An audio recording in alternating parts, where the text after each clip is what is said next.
So let's look at the second part of the normal distribution, and basically what we're going to do here is work backwards from the probability to a z-score and to find a measurement. So the same information, it's a 10 gigabyte plan, but once again that's not important. What's important is that it's normally distributed, that the mean is 8 gigabytes and the standard deviation is 1.5 gigabytes. Rupert's has employed a marketing firm to try and upsell subscribers with the highest data usage. The highest 10% of users use more than how much data. So let's go and have a look at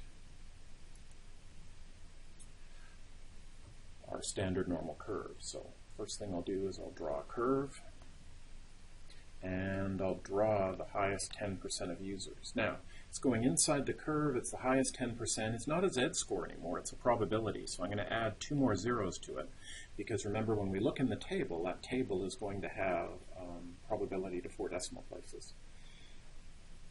The other thing we should remember about that table is that it always gives us the area to the left of our z-score.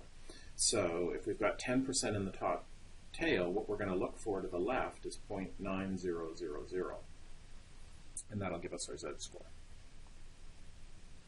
So we've got our mean here, which is 0 and 8 gigabytes, and we'll go find ourselves the z-score. So we go looking for the probability that's closest to 0.9000, and those are my two candidates, 0.8997 and 0.9015. Okay, in this case, we've got one that's closer, 0.8997, so that's what we're going to go with. It's not closest without going over, it's not a game show, and we don't interpolate and try and split the difference normally because it's not a linear function. So, 0.8997 is 1.28. So let's go back and plug that information in. So now we know that our z-score is 1.28. And we can solve this using our z-score formula. We now know our z-score is 1.28. We're trying to find x. Our mean is 8, and our standard deviation is 1.5. 1.5 times 1.28 is 1.92.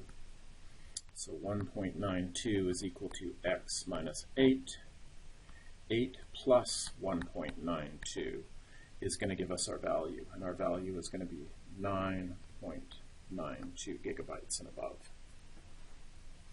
The other way that we can do this is we can say, well, what does that 1.28 really mean? Well, it means if we start at our mean, the place we want is 1.28 standard deviations above our mean, and our mean is 1.5 gigabytes. And if we do that, we'll still wind up with that 9.92 gigabytes. Okay, let's go back and look at the next question. And the next question says that Rupert's has decided to add a feature that would allow low data users to carry forward some of their data to the next month. To keep costs down, they would like to limit this feature to the 5% of users who use the least data. At what level of data usage should this feature apply? So let's go back. Once again, we'll draw ourselves a curve. This time, we're looking for the lowest 5%. So the good news is that our normal distribution works this way. We can just look up 5%. We don't have to do the 1 minus thing. So let's look up 1. And we're looking for the number closest to 5. And we have two candidates, 0.0505 and the almost as good 0.0495. In fact, they're both identical. They're the same distance away from 0.05. So only in this case, where there is no closest z-score, do you do anything other than taking the closest z-score. And in this one case, we'll take the average. So we're going to average minus 1.64 and minus 1.65.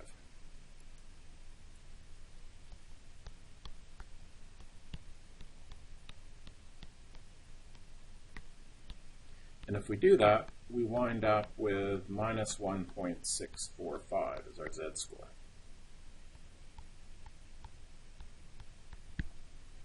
Now, two ways to solve this. We can use algebra. So our z-score is minus 1.645.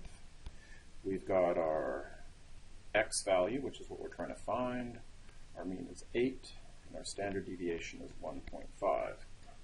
So 1.645 times 1.5 is going to give us minus 2.48, minus 2.47. Equals x minus 8. X is going to be equal to 8 minus 2.47, which is going to be equal to 5.53, which is going to be equal to 5.53 gigabytes. Okay, and we'll do one more example that's a little bit more involved, and this example hopefully will illustrate why you really need to draw a diagram. So our last example says that they're considering allowing linked users to share data. They feel this would not change the average amount of data used, but would reduce the standard deviation. A pilot study confirmed the mean remained at 8 gigabytes, but now 80% of users use between 6.5 and 9.5 gigabytes. It's a lot of stuff. But let's draw ourselves a diagram and put what we know on the diagram. So here's my diagram. Mean is 0. 0 corresponds to 8 gigabytes, and we're looking for 9.5, which is 1.5 above, and 6.5, which is 1.5 below. What we know is that this middle section has 80% of the data in it. And because we know that a normal curve is symmetrical, the two halves are going to be identical. So if we go equal distance on either side, we'll get equal probability on either side. In other words, we'll have 40% on either side, which means that the lower tail, which is what we want to look at, that's going to come straight off our table, is going to be 0.1000. So let's go to our lower tail and find 0.1000. So I'm looking for 0.1000. We have a winner this time. It's 0.1003, and that corresponds to a z-score of minus 1.28.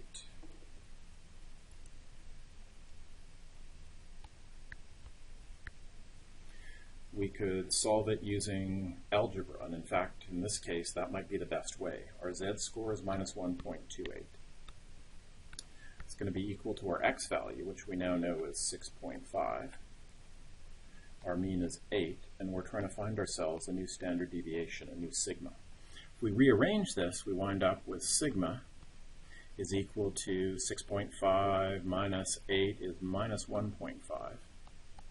And here we have minus 1.28. And if we do the math, that's going to come out to 1.17. Close enough. So the new standard deviation would be 1.17 gigabytes. Now you should be able to do assignment 5 without too much trouble.